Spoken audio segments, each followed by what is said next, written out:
Hey, it's Scott Lips, and welcome back to Spin Magazine's Lip Service. My next guest needs no introduction. He's arguably the most famous skateboarder on the planet, and he is Tony Hawk. We'll get into everything from his history and his rise to fame to his video games, his tricks, the 900 we can't forget, and everything in between. I'm excited to bring to you today Mr. Tony Hawk.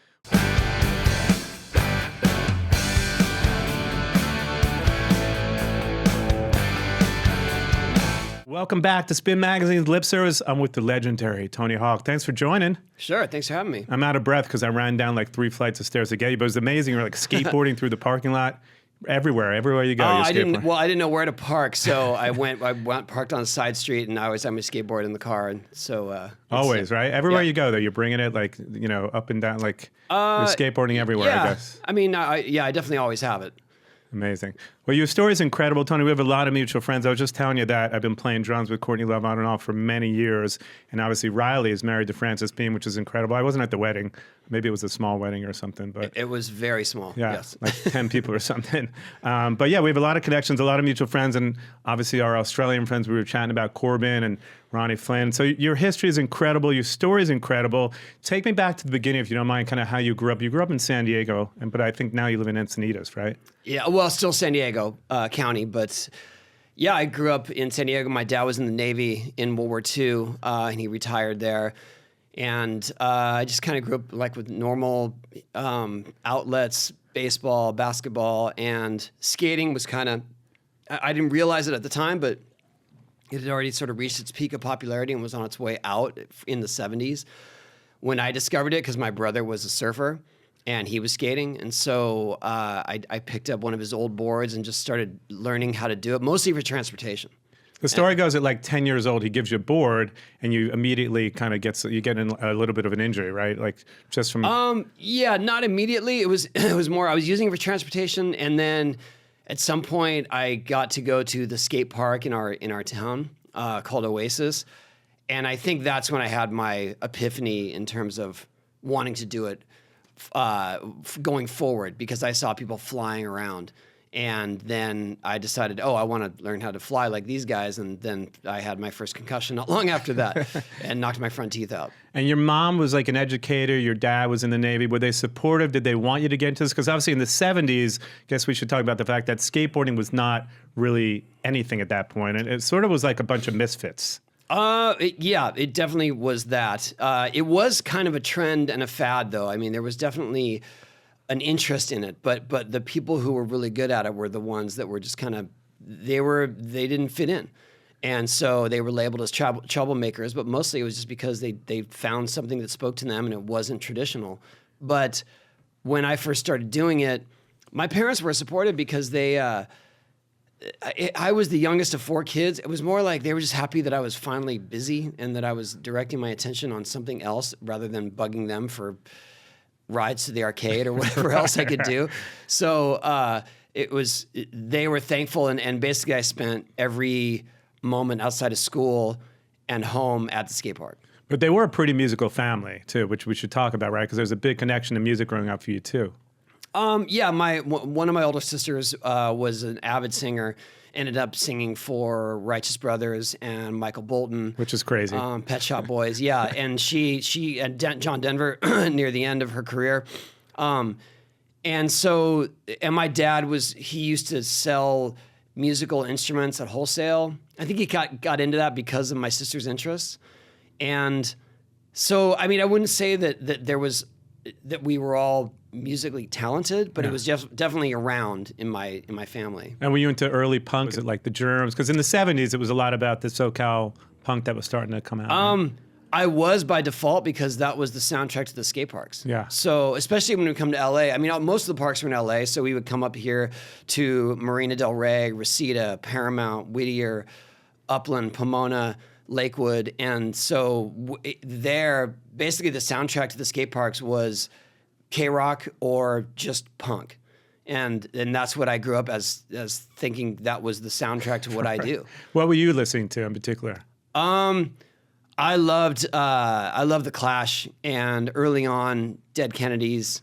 I feel like Gang of Four has always been sort of my central point to all other musical interests. And I guess Devo too, right? Wasn't Devo? Devo, absolutely, yeah. Because Mark actually sang at like your 50th birthday party. Yeah. Which is amazing. Yeah. Well, Devo was, I think when I first heard Devo, I was skating Oasis. I was probably about 11 or 12.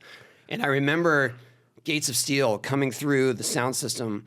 And I was kind of skating alone because I'd be there till they close. Yeah. So it was closing time. And that song came on, and I felt something like that was different than anything else I had felt up to that point, where I was like, oh, this matches what I do. And I feel like that's when I fell in love with Devo altogether, because it was like Gates of Steel, Freedom of Choice, that whole album. I love that record. Was amazing, yeah. And after that, for the Freedom of Choice music video, they had pro skaters skating Marina Del Rey. Right. So it was like, oh, this is my life. I just had on Patrick Carney from the Black Keys on the show. We were talking about the top 5 drummers of all time, and he said the drummer from Devo, which I think Devo is actually fairly underrated, because now you don't hear about them as much, but they were so influential growing up, and for me too. They were. I think there's a bit of a. It's a shame that Whip It was like their big hit, and that's what everyone associates with them, because they were so much more than that. Freedom of Choice is a great song. The whole album, top to album. bottom. I mean, that album's one of my top 5 of all time. So talk to me about like growing up. You're in school, you're getting bullied a little bit, I think, at the age of 10, 11, 12, right? School wasn't great for you. Were you kind of looking at skateboarding as a way out? Or obviously you're that young, you don't really know at that age, right? But you just knew that like school wasn't where it was at for you. And skateboarding at a certain point, you turned pro at 14, which is crazy. But the story about how you even turned pro is pretty insane. Yeah, it's funny when you say skateboarding was a way out. Skateboarding was a way in to get even more bullied. Right. I mean, once you're labeled as a skateboarder in 1978 to 1982, that was the kiss of death in terms of being in school, because it was just the furthest thing from cool you could do. In fact, it was more like, haven't you grown out of that yet? And I'm like, I'm 13.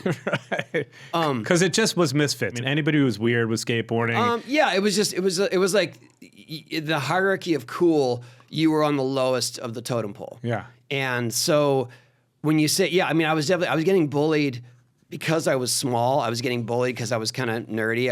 I did well in school. And then I was skateboarding, so it was just like 3 strikes. And so I used to actually, in 9th grade, I would hide my skateboard near these bungalows that were in our school grounds in the bushes before school, and then come and pick it up later, because if I walked through campus with my skateboard, I was just endlessly harassed. Which was funny, because at that time, I was on the verge of turning pro as a skater. Right. But that just didn't matter. I mean, it was 1981. Like, no one cared except for a few other skaters. There was exactly one other skater in my school at that time, and we both asked to be transferred from that school district because it was just relentless. Because people were picking on you just because you brought your skateboard to school. Absolutely, yeah. He actually enrolled himself in an Army and Navy academy because he thought that would be a better life for him. I got to transfer because I lived near the school district border. I got to transfer to the nearest school, and they had a surf PE program, so I knew at least there was some synergy. And so you get the skateboard at 10, your brother had the skateboard, and you start skating in pools initially, right? Pools were you just wanted to fly initially. There was no traditional street skating. There were hardly any half pipes. So pool skating was the equivalent of what Vert half pipe skating is today. And I thought that was the cool way. Like, you either skated pools or you skated freestyle.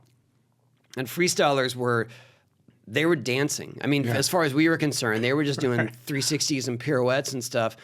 And there was no risk factor to it. And I loved the idea that you could fly out of pools. Not that I didn't want to freestyle. I just sucked at it. Yeah.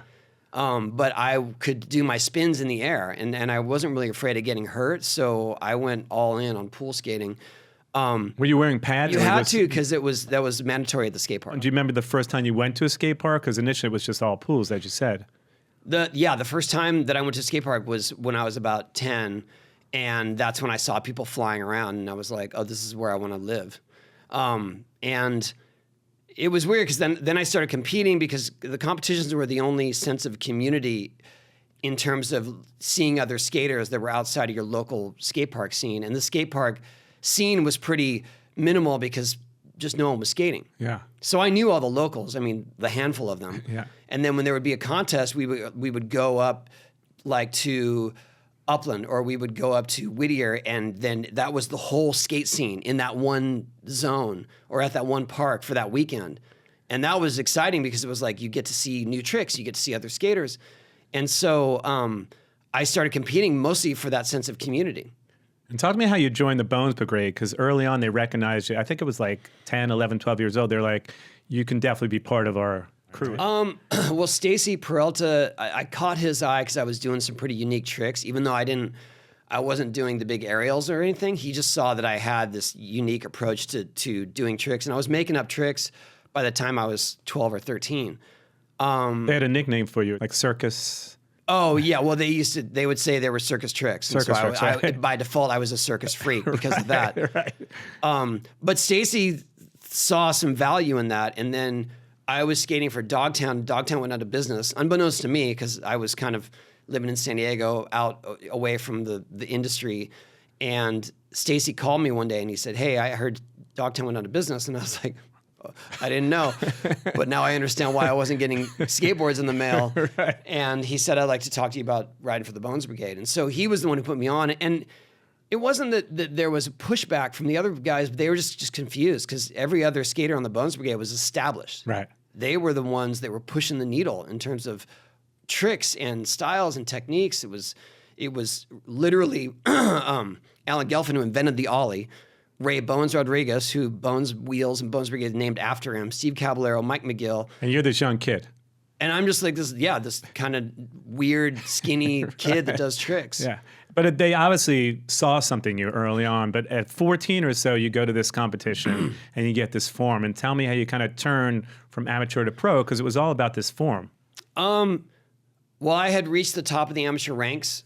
And so there was an event coming up that, in fact, I just entered a pro versus am competition where they just said everyone's in. Doesn't matter if you're pro or what. And I got 4th place, or no, I think I got top 5. I can't remember exactly, but I did. I was the first amateur in the list of entrants that made it to the finals. And so when this other contest came up, it was kind of unspoken that, well, you probably should turn pro if you just beat a bunch of pros in a pro versus am event. And there were a few of my peers that were going pro at the same event. And so I thought, okay, I have a big decision to make. And if I stayed amateur, it would be kind of like, all right, now you're just lazy. Yeah. And so I was filling up the entry form to the event, and it's just kind of like name, address, sponsors. And then there's a box that says amateur and a box that says pro. And I checked the pro box. What did that mean even going pro? Because people weren't really outside of skateboarding, it meant nothing. Because people weren't really skateboarding for a living. No. Yeah. What it literally meant was I was going to compete against older skaters. Right. And I was gunning for the first place prize money of $100. And then second place was $75. Third place was $50. And there was like one contest every 2 months. So I don't think there was a living to be made. Not that I cared. I mean, I was 14. I love the fact that you just checked that box and all of a sudden you were pro. I was pro. And then I ended up getting 4th place, so I was out of the money. And at 16 or so, you were already considered the best in the business. Within 2 years, you became literally almost the best skater in the world at that point, right? Well, by competition standards, skating is too subjective to say like this is the best, because it's all about creativity and style. And yes, competing was important back then because that was the only way that you were going to get recognized or judged or in the magazines. So it wasn't like today. There's no social media. Magazines were not going to cover you if you weren't competing. But then I competed and I figured out how to skate other terrain other than my home park. And I ended up winning a bunch of events by the time I was 16. Let's talk about that for a minute, because back then it was all about Thrasher magazine. If you weren't featured in those magazines, there was no social media, you really couldn't get notoriety. It's different now, obviously, right? With social media, you probably have like a love-hate relationship with it in a sense. Like a lot of people. It. You love it, okay. Absolutely, yeah. I mean, how can I say it? Like it's not just a vehicle, but it's been such a blessing to have a place to to share what I'm doing. Yeah. For anyone that's interested, I don't expect anyone to be interested in what I'm doing. I'm like a 50-plus-year-old man skating, still trying to skate. So that in itself is odd and maybe a novelty, but at the same time, it's just this great outlet that you have a voice, and you don't have to try to like get coverage in the magazine or get on interviews or whatever it is. You can share what you're doing or not. So besides the competitions, I was going to say at 16, how did you get notoriety? Because obviously we talked about Thrasher magazine, but how would one become well known at that point? Lucky for me, Stacy Peralta, who was in charge of the Moans Brigade, started doing videos. And those were the first skate videos ever. 1982, 83. So I was thankful that Stacy had the foresight to think, oh, we should make videos of our skaters. And it was right in the age of VCRs. So we were right in the pocket to have these videos out where people wanted them and they rented them or sometimes bought them. But that was the only other way, was the skate videos or competing. And then if you were competing and doing well, the magazines would give you pictures, would print pictures of you. Was it only Thrasher magazine at that point? Or Thrasher magazine and Transworld Skateboarding magazine. And that was it. So you're 16, you're becoming one of the most well-known skaters. You were making what, about $100,000 a year, 150 in high school? Yeah, my later years of high school, yeah. And I love the fact that you bought a house, I think at like 17 years old, right? I was a senior in high school, and my dad started to see that I was making significant money, and he thought I should invest it. And so he co-signed for me to buy a house only because I wasn't 18. And then I ended up having my own place, like while I'm still a senior in high school. So it was a challenge to stay on target with my schoolwork. Like most people, were you just burning through money, the money you were making at 17? Burning. I mean, I definitely was careless with it, but I wasn't burning through. I wasn't going above my means. Because there was a story about a tanning salon, maybe. I mean, I was definitely buying gadgets left and right. The sharper image and things like that. Yeah, I would go buy the smallest CD players, the smallest Walkmans, the best headphones, the best speakers. It was more like that. It was a lot of. I just loved the technology, and it was moving so fast at the time that it was like, oh, I wanted the new thing, and the next thing, and the next thing, and then at some point, I ended up buying a tanning bed, and I went in on half on it with my sister, and then she ended up keeping it at her house. I used it once. I love the fact that the shopper image had so many things that you didn't need, but you needed them, right? It was Sure. like the chair that, I mean, they were status symbols. Yeah, right. Yeah. So was it hard to stay grounded? Because at 17, you're buying a house. For $160,000 at 17, you were fairly rich, I would guess, right? So was it hard to stay grounded for you? No, because we were so busy with skating, and I was so focused on skating that was always the priority. So was it hard to stay grounded? I mean, yeah, it was hard to lose sight of the idea that this would last forever. I mean, I didn't think that there would be an end in sight. Yeah. Just thought, we're on this trajectory. This is going to keep happening forever. But I loved skating so much, and I loved learning tricks so much that was always the priority. And so I didn't get lost in the hype or in the party.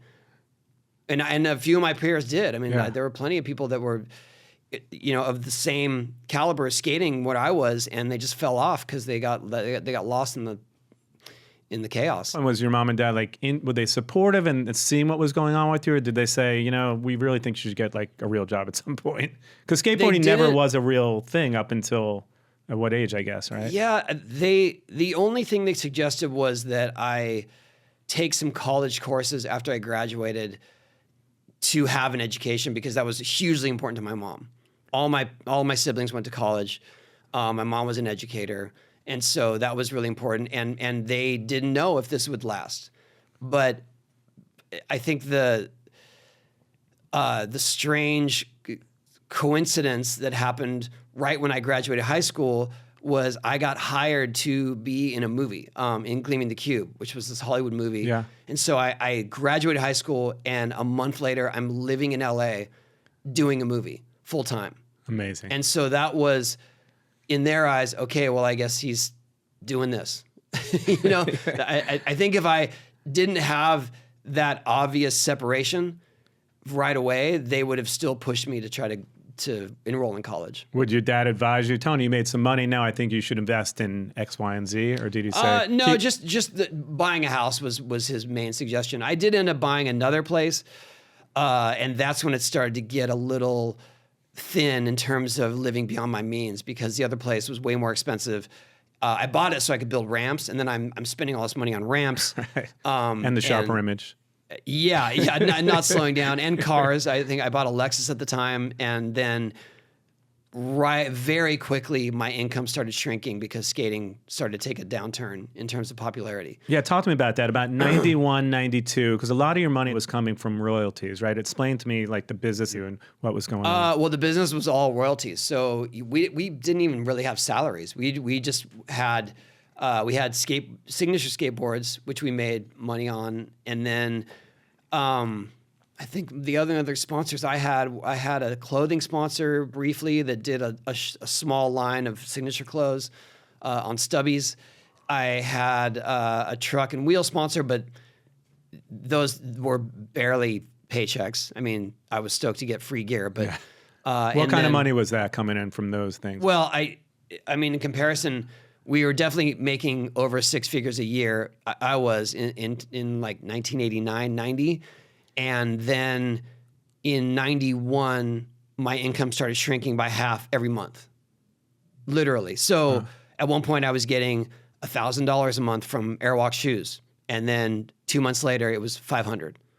And then it got down to like 250. At some point I had to make payments on my water bill to keep the water on. Wow. And that's when, I bought this other property because my dad thought it would be a really good investment. The real estate market took a dive as well, so I was just kind of in a bad space.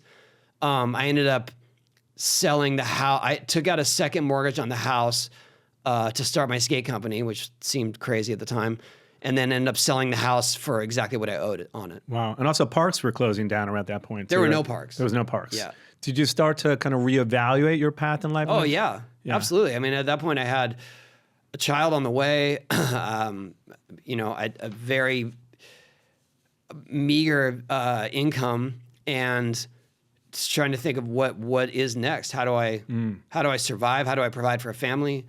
I started taking odd jobs because I knew how to do video editing on computers, which is relatively new then. And so I took some odd jobs just editing stuff for different companies, some skate companies. Ironically, a video game company, not the one I ended up working with, but and I was a consultant on a couple of Hollywood shoots because I was too old to be the featured skater at age 24.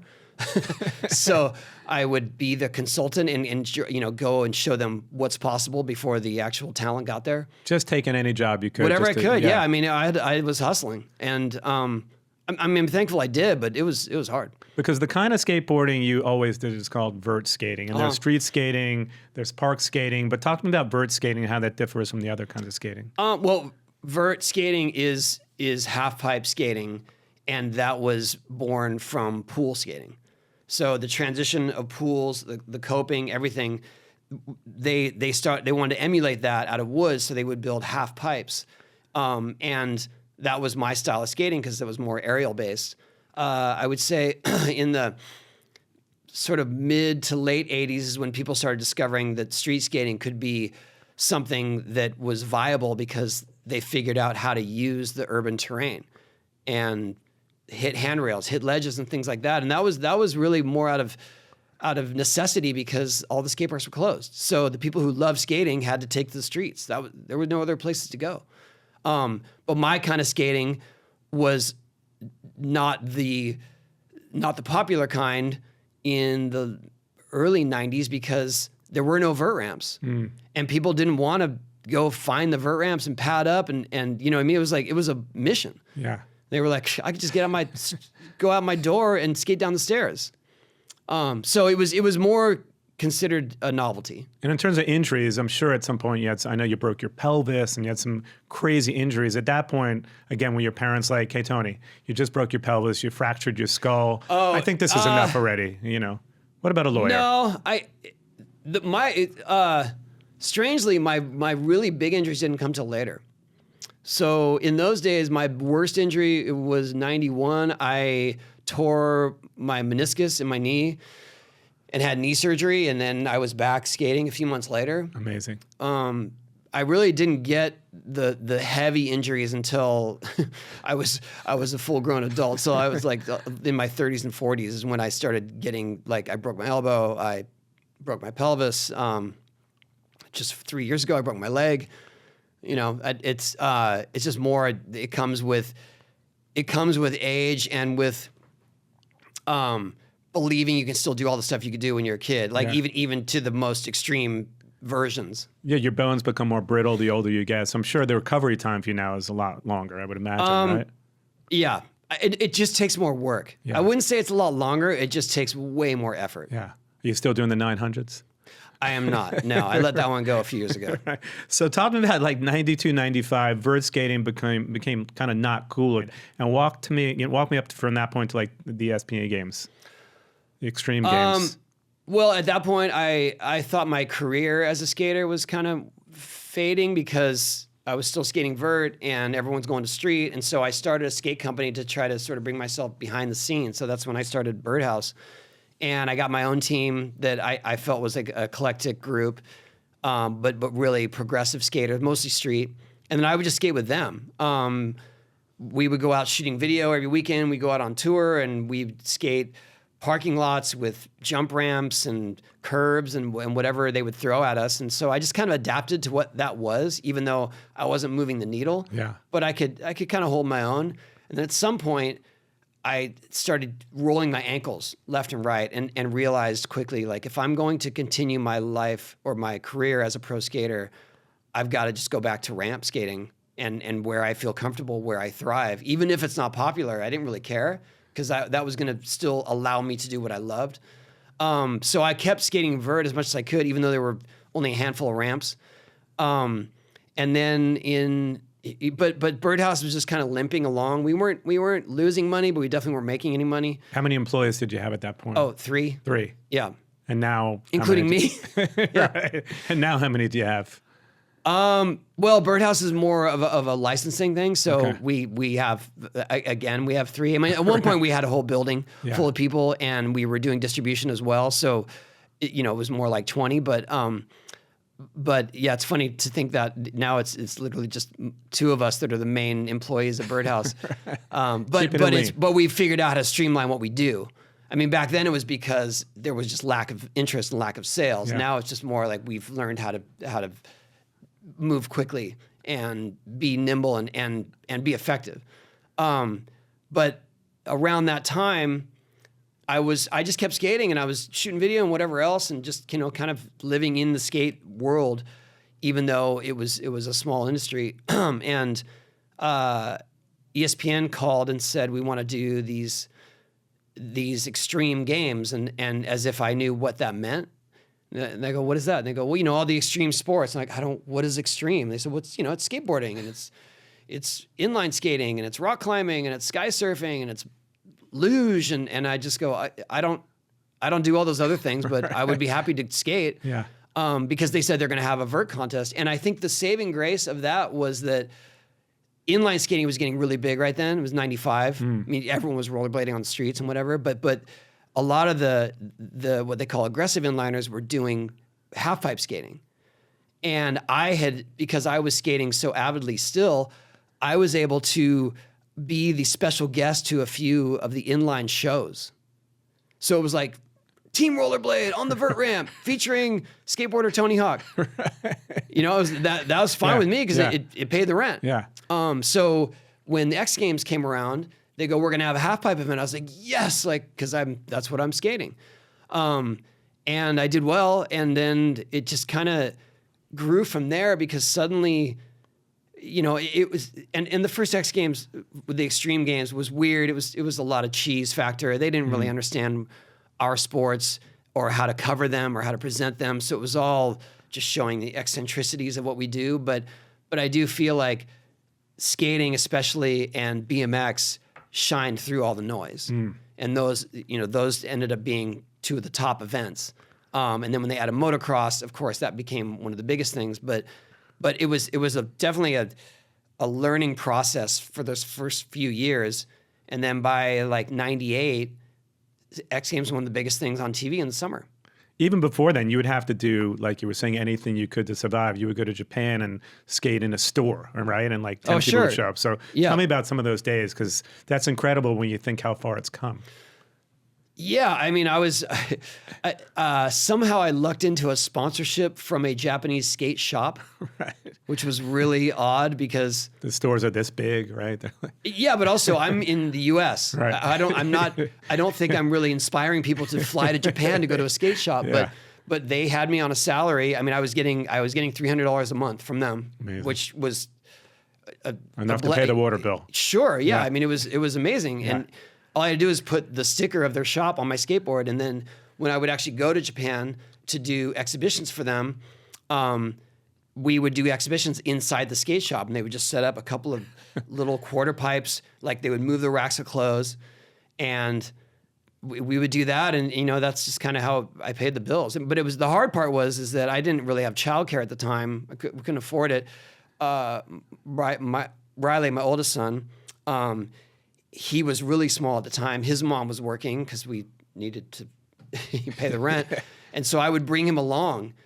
And, I'm there as a 27-year-old with a 3-year-old trying to skate and just trying to keep him busy for those 40 minutes that we're skating. It was, I mean, it sounds absurd and like maybe poor me, wham, but it was tricky. It was really tricky because that was my lifeline. Were there other things that you had to do where you're like, this is your Spinal Tap moment, whether it was setting up in a parking lot, at amusement parks, or anything that you were like, I really have to think about something else?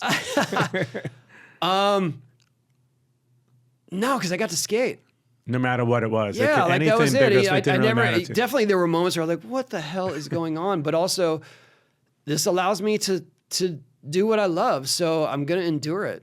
Even at the shop in Japan, if there was like 10 people there, you're like, you know what, $300, I'm okay with this, right? Sure, yeah. I'd say the time when the sort of most trying time of that era was we skated the demos at the skate shop twice already that day to, a whopping 30 people or 40 people. And I thought we were done because it was almost closing time for the shop. So I got in a cab. I took my son Riley back to the hotel. He's already asleep by the time we get there. Right. I get him down, and then they call the hotel and they're like, "You got to come back for another demo." And I said, "No, I can't. I'm like, my son's asleep." And like, "Yeah, well, you're under contract. You have to." I was like, "Oh." So I get in a cab. He's asleep. Get in a cab. Go there. Put him on 2 chairs. And then there are literally 5 people there watching us. And what kind of contract was this, by the way? Well, I mean, whatever, I think I should have taken more agency with them and stood up for myself at the time. But I just thought this is what I got to do. Tony, 24/7, you're available to skate in the store. You're apparently, yeah. In 1996 maybe, but not anymore. So 1999 or so, would you say that's when things really took a turn for you? The video games. Let's talk about how that happened. I think the most pivotal year in your career, I would imagine, right? Yeah, for sure. How it happened was, I was working with a developer, well, not a developer, a PC programmer. Because he approached me, he said, "Hey, what do you think about doing a skate video game?" And I said, "Yeah, I would love to. There hasn't been a skate video game since Skate or Die for Commodore 64." And so he said, "Well, I'm working on something." And he had kind of a crude engine with a skater that was sort of flowing in and out of pools, but not doing tricks. And he just said, maybe we can pitch this to some developers. And so he and I took some meetings. We went to... we actually flew up to Nintendo. We had meetings with a couple other software publishers, and no one bit. Not at all. No, I mean, in fact, it was more like insulting. It was like, why would anyone want to play a video game? Like, skating isn't even popular. Why would someone want to play a video game about skating? That is literally what someone said to me. Was it fairly crude what you were showing them? Was it like Pong? It was, but it was just more that they weren't even interested if it was good. Right. because skateboarding was just not cool, not popular. And so he gave up because he had to make a living. And because we had taken those meetings, my name was sort of in the ether of the video game world, in the video game industry. And not long after that, Activision called me and they said, we heard that you're working on a game. And I said, well, no, I was trying to, but I'm not. And they said, well, we are doing a video game, a skateboard video game. We'd love for you to see it and maybe get involved. And so I went to Activision and went to their boardroom with a bunch of suits, and I'm just dressed like Right, this pretty right. much.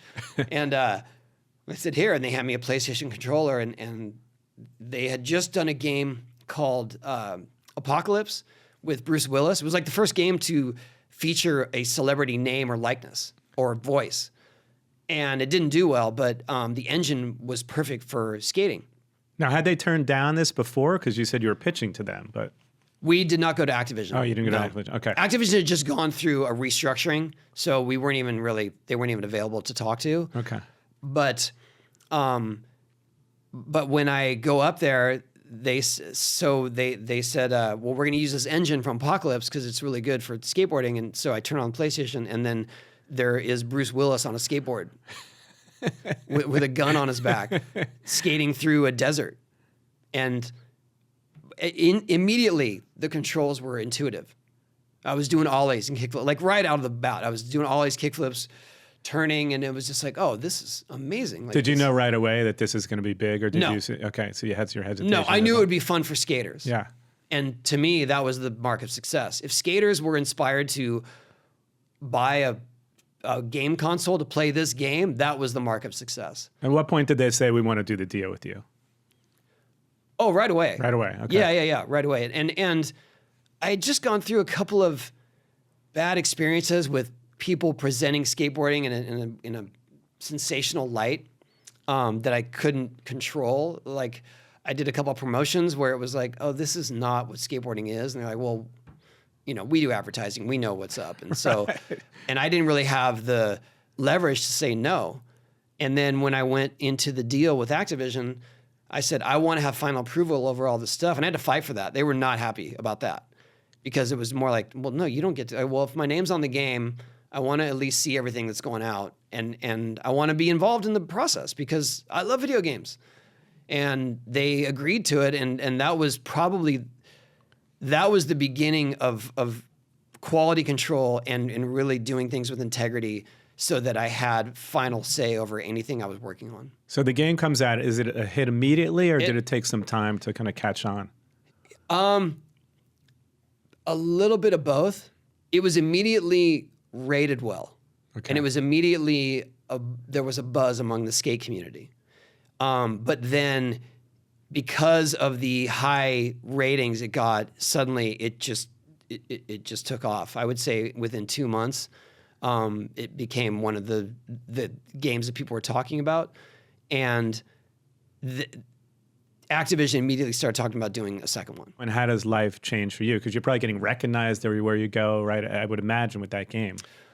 Yeah, it changed my life completely. I mean, it definitely, I was getting recognized all the time. I was getting a lot more opportunities. And I stopped worrying about living paycheck to paycheck. I mean, that was really the biggest thing, was that suddenly I had freedom and I had choices. And it just was more liberating that way. And also, you didn't really need to compete at that point, too, I would imagine, right? I could have, but I had sort of made a decision at the beginning of '99 that I didn't want to compete anymore. And then when the X Games happened in 1999, and spontaneously I did the 900 during the best trick, that's when it was more like, oh, I have a good out. Like, I can end on a high note. I really wanted to stop competing in '99, but it was just like, oh, this is it. This is my end of my competition, because I can't, it can't be bigger than this moment. Yeah. So I did choose to stop competing. And then after the video game got released, I had a lot of opportunities to do other kind of exhibitions and promotions. And I started the Huck Jam Tour right then, because I felt like skateboarding and our action sports had come so far in that short time that we could headline a tour. And then that's what we did. I mean, the ramp that I built for that tour in 2002 is the ramp I still skate every day. Amazing. I'm terrible at GarageBand. I think I'm a pretty good drummer, but I'm a terrible GarageBand drummer.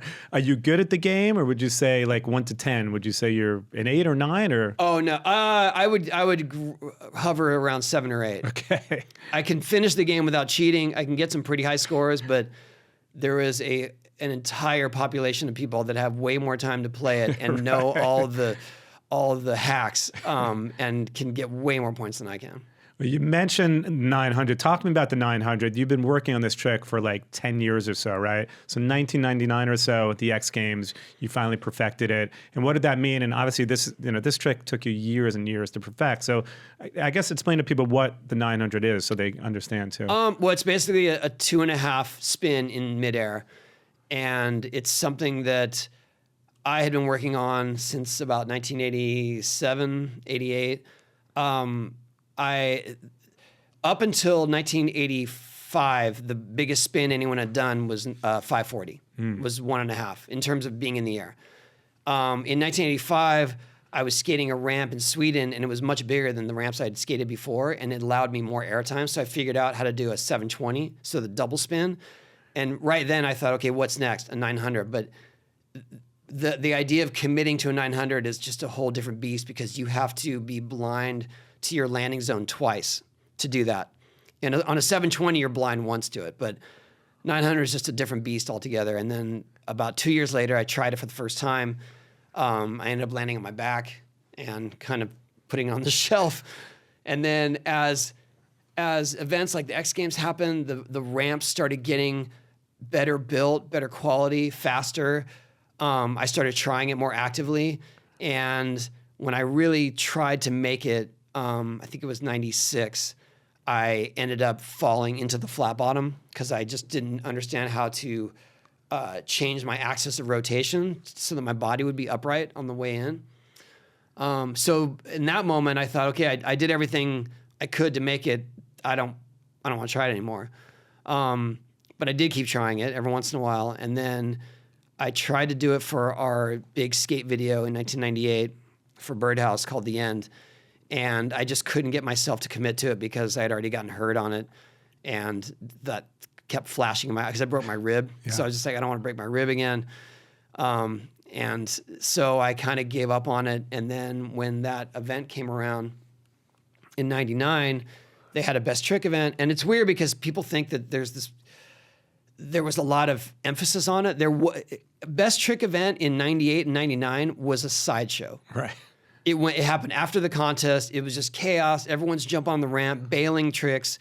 Maybe 4 things are made in the course of 20 minutes, and then trophies are handed out. Like, that was the best trick. It was when people were leaving. Like, people are just dropping in. Yeah. It was just utter chaos. Yeah. And so when people think about this, they like to romanticize what this was, and I had planned this all along. It was an afterthought. And so when I went into the best trick event, my best trick at the time was a 720 variation. It was a 720 with a board turn in the middle of it, a varial 720. And I had made it once before, so I was like, this is my best trick. And I made that trick early in the event. So I didn't really have anywhere to go or a plan otherwise. And I remember the announcer, Dave Duncan, the best, and he said, hey, Tony, let's see one of those 900s, because he had seen me try it at various events. And I remember thinking, like, why would you call me out in this circumstance? At the X Games. At the X Games, yeah. So I really just tried one more as a show, to show people what it looks like. It was more like, all right, I'll do them for the crowd. Here's a bail. Like, I'm definitely bailing. And then I tried it a couple more times, and something clicked around the 3rd time where I thought, wow, I have a consistent spin. I have consistent speed. My takeoff is good every time. Maybe I should just follow through with it again. I mean, if I'm ever going to get hurt again, why not here? Right. Do you think part of that is having no fear? Because you obviously have to... It's not a matter of... I never had no fear. I just wasn't afraid to get hurt along the way. And there's a big difference. Like if you have no fear, you don't consider any consequences. I definitely considered the consequences, but I was willing to suffer through the consequences to get to the other side. And so when I started spinning again, every other ramp that I had tried it on was kind of janky. And I really didn't have, like, I'd get one good attempt out of 4 or 5, mostly because I was dealing with this ramp that was inconsistent. This time the ramp was true. It was solid. And there was speed to be had. So around my 4th time, I thought, okay, I'm going to do it. I'm going to try to land one again. And then eventually I threw one on the wall in the same way that I got hurt back in 96. And I fell forward again, but I didn't get that hurt. Like I remember bouncing off the flat and go, wait, I made it through this time. Yeah. And that's when I realized, oh, you got to figure out how to not lean so far forward. And so on the next attempt, I shifted my weight more to my back foot mid-spin, which, you know, is very nuanced, but it makes everything, it makes all the difference. And then when I came down, I fell backwards. So that was the moment where I knew I could do it. And your thought process, if I get injured, it is what it is, right? I'm doing it for the sport, and it doesn't really matter to me. The only ending to that event or that night for me was getting taken off in a stretcher or making it. There was no like, almost had it, or I'm too tired. Those were not even. None of those would have happened. Thank God you did. So when you're jumping between 2 7-story buildings like you did for MTV, are you going to that thinking, whatever happens, happens? No. Because obviously I don't even like to fly. So I definitely would never. No, I don't even consider failure. So tell me about that trick in particular that you did for MTV. Well, I was exploring jumping kind of bigger gaps between ramps at the time, and I had actually jumped a gap that was about 16 or 20 feet, which requires a huge starting ramp and a special takeoff and landing ramp. But it was possible. And then MTV asked me if I wanted to do any stunts for the show that they were creating, and I said I think it'd be cool to jump between buildings because I've jumped 20 feet. You know, if there's something around that size, I could do it. And so they found 2 buildings in LA. In downtown LA, that were 16 feet apart. And I said, yeah, I think I can do it. Do at any point do you think this is not a good idea? No. Never. I mean, it was exciting. I mean, I got into skating because it was like daredevil antics. Yeah. I loved Evel Knievel as a kid. Like all those things really spoke to me. So in this instance, like, yeah, I'm going to jump between 2 buildings. Right. Like that sounds awesome. Never seemed like a bad idea at all. I mean, in hindsight, sure. Yeah. You know, in hindsight, like anything can go wrong. Yeah. And I definitely had family members that were like, what if your wheel falls off? I was like, well, when's the last time my wheel fell off? Right. You know, but here I am until the wheels fall off. The fact that PJ, Johnny Knoxville, and Steve-O are still alive is incredible to me because you have a great relationship with those guys. But you did break your pelvis in one of those tricks that you did with Johnny Knoxville. Yeah, that was unfortunate. We were shooting an episode of Wild Boys, and we were actually skating with an orangutan earlier in the day, which was pretty amazing. Which I've seen. It's incredible. Yeah. Yeah.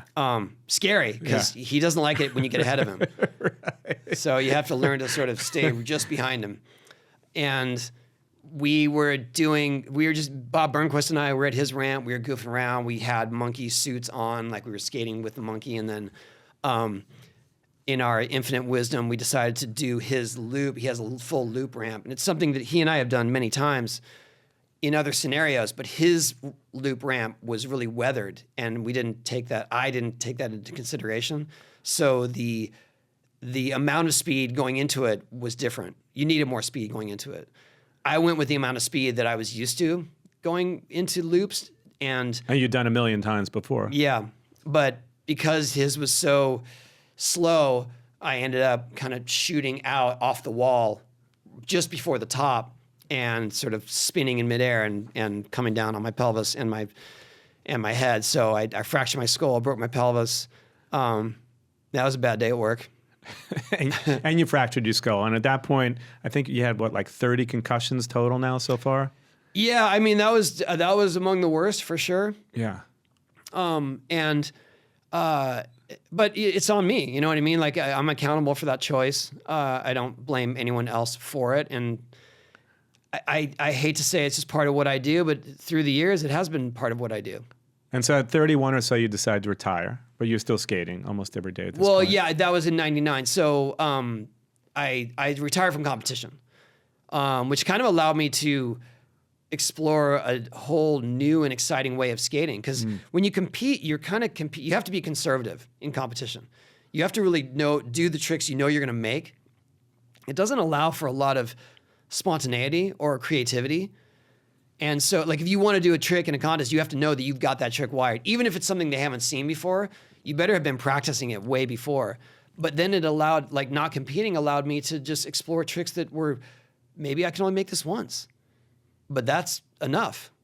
Also, I was going to say, also at 31, you're competing with kids that are 17, right? Or are there age categories? There were no age categories. Okay. But the field of vert skaters was pretty small. So it was more like we were competing. Yeah, I was in my 30s, but I was competing against 20-somethings. Yeah. Nowadays, that is a much wider, it's just a much wider gap in terms of who can skate, who gets into skating. You know, like we're doing a big vert event here in Salt Lake City in June, and the ages range from 11 to 50. 40. Right, okay. Yeah. Well, there's the 50-year-olds are doing the Legends exhibition. That's my category. But the actual competition is huge. Like the age range is amazing. Because some of the guys from the Bones Brigade are still skating with you, Yeah, right? oh, absolutely. Steve Yeah. and those guys, yeah. Yeah. I mean, and Bucky Lesick is still competing. Crazy. So talk to me about some of the, obviously some other key moments in your life. The Simpsons, an incredible, they based an entire episode around you. That must have felt amazing. That was wild. Yeah, that was really, I mean, when people ask me what's one of my favorite things, it's definitely that. Yeah. Because when they approached me, I thought that they were approaching me just to do a cameo in an episode. I'm like, no, we're making an episode based on you and you're playing yourself. It's kind of like when the Simpsons ask you to be on a show, or no, I think it's more like when someone is featured on the Simpsons, if it's not their voice, it's probably not going to be a good version of them. You were playing yourself. I was, yeah. So I was thankful to that, and I mean, it was just such an honor. I mean, that you know, the Simpsons is an institution. Yeah. Did the skate community ever look at you and say, "Hey, Tony, you're selling out. You got video games. I think there's like what 17 or 18 at this point." At every turn. At every turn. Sure. Yeah. And did at a certain point did you say to yourself, "You know what? I'm doing what I do. And by the way, I'm making an incredible living, and it's so hard to make a living. Years ago, you could never make a living skateboarding." So, did you ever think about that and think, you know, I'm going to do what I'm doing and carve my own path, or did it affect you in any way? I don't know if I didn't give it that much thought in terms of something so lofty. I was just sort of doing what I could along the way and trying to represent skateboarding in the best way possible. I think like I said, when I had that quality control of the video game, that really turned the tide in terms of being able to control the narrative more and represent skateboarding well. But that, you know, anyone that's successful in any field, especially one that was considered more underground, gets that kind of pushback.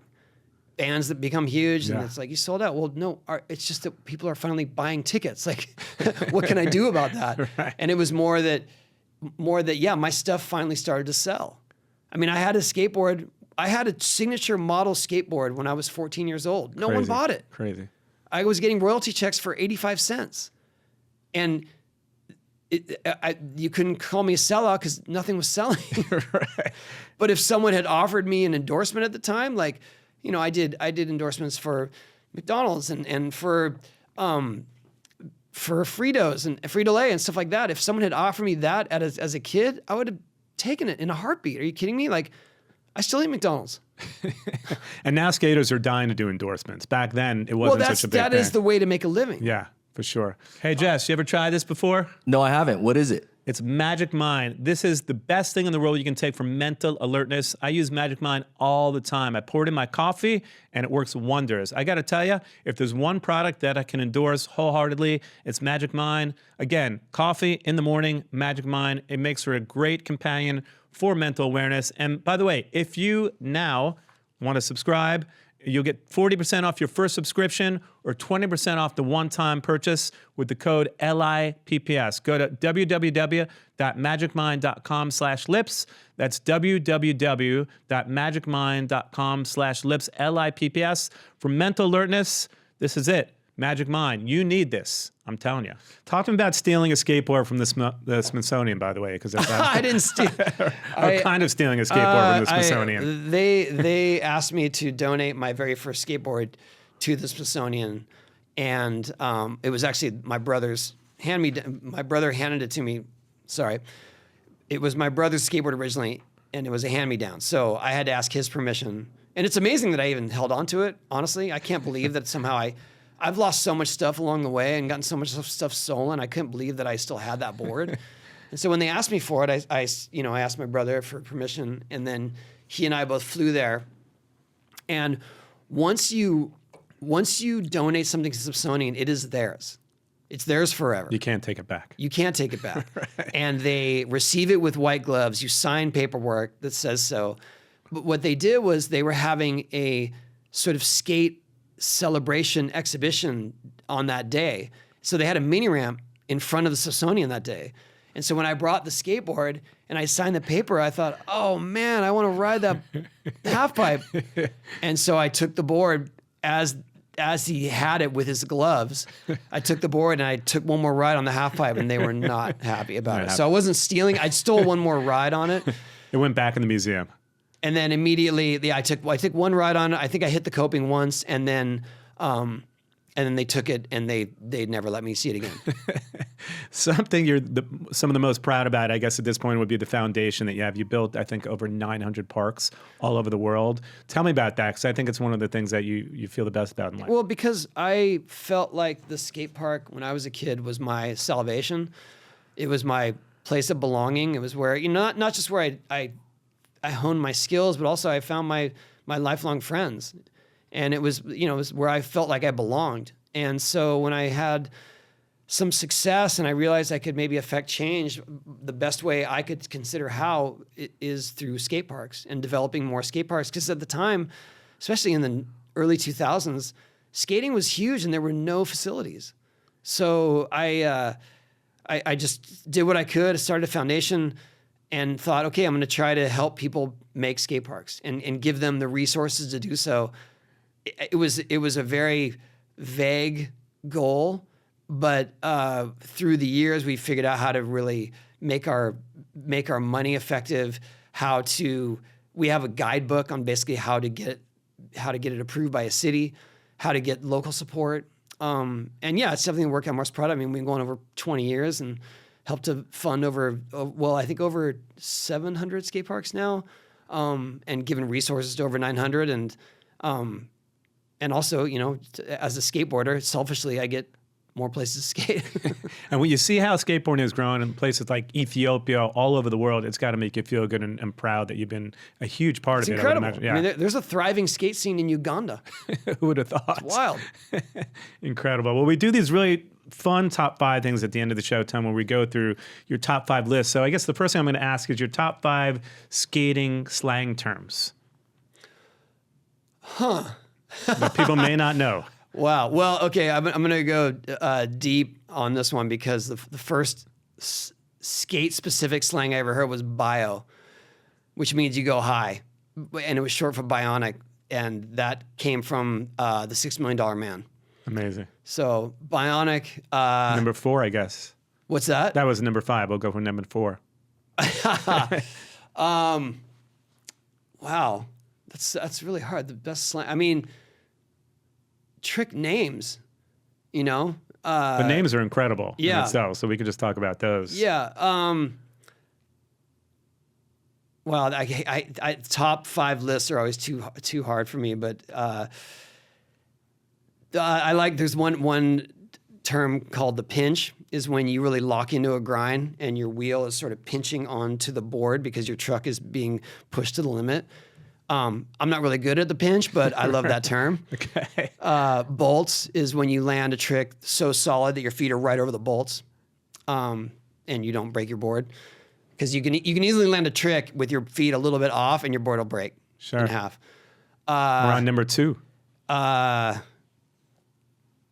fart. A rock fart is when you hit a little pebble and it goes and it completely stops you. It's Great not. name. I like the term. I hate when it happens. In fact, it almost happened to me just now. You know, there's paparazzi outside. I didn't know until you told me, but I have no idea. So I'm skating up, and all of a sudden this paparazzi comes up with the camera. I'm like, Crazy. what? And then I don't really know where the door is for this place, so I'm just kind of knocking and enduring his questions. But anyway. And the number one. The number one. Skating slang term. Damn. I don't know if it's the number one, but just sick.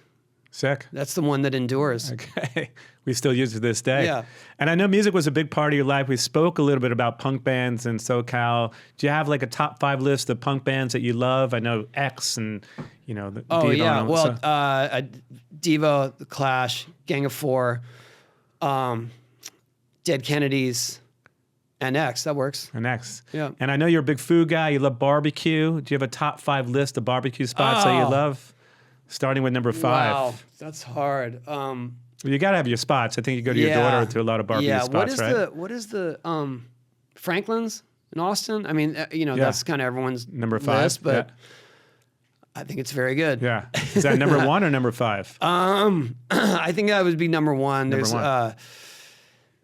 actually for me the number one is the first barbecue I ever had. It's called the Barbecue Pit in San Diego, Okay. So we'll put that in number 1. and it literally has been open over 50 years. Amazing. And in fact, my daughter was doing theater rehearsals pretty close to the last remaining store, and so I was going there every time before I pick her up. Amazing. Yeah, and then there's there's another one in San Diego. Shoot. Well, number 2, we'll put it Franklin's, I guess. Sure. Yeah. I have to look it up. Sorry. There's one in Van Nuys that's supposed to be amazing that I heard about, but I've never been there. Oh, I went to one that Joe Rogan told me about.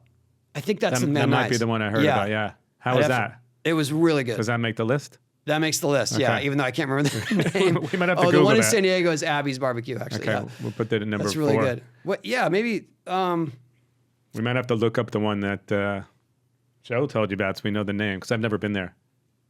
It was funny because I did his show during COVID, and then I went there, and it was during COVID, so you got to Wear the mask. and- we'll go in and order and then wait outside. Yeah. The show isn't live, so it's Is fine. it Garrick's? Oh. Is it Hoggly Wogglies? Yeah, I think that sounds like it in Van think Nuys, that's right? it, yeah. So Huggly Wugglies is number 3. Sure. And Wait, we've gone through a few. so we said first one's in San Diego. Barbecue Pit. Yeah. Franklin's. Franklin's. Huggly Wugglies. Hoggly Wogglies. Abby's. And Number 5. number 5. Oh, man. I went to one in something Black's Barbecue in Austin. Okay. I mean, number 5. What is that one? Let's look at that Should I one look too. at that one? Thank God it's not live, so it's fine. I know, right? It is. I don't remember. Sorry. All right, well, we'll put it down as Black's Barbecue Okay. and hope it's still there. By the way, I will commend you. Best Halloween costume ever, Larry David on a thank you. skateboard. So I don't know if other people told you that. I so- saw Larry David at a post-Oscar party just by chance, and I stalked him like I to would too. show him that photo. What did he say? He said, I heard about that. That's funny. That's all I needed. Are you in New York a lot? I would say a few times a year, yeah. I think my nephew saw you skateboarding down Mulberry Street the other day in New York or something. That so- is very possible, yes. Awesome. Well, I was there for, actually I was doing a talk with Rodney Mullen. oh, yeah. Awesome. Well, this was awesome, Tone. I really, really appreciate you coming in. It's great. Yeah. We have so many mutual friends. I'm happy to finally make this happen. Yeah, thank you you so for much. having me. Appreciate it. Sure. Awesome.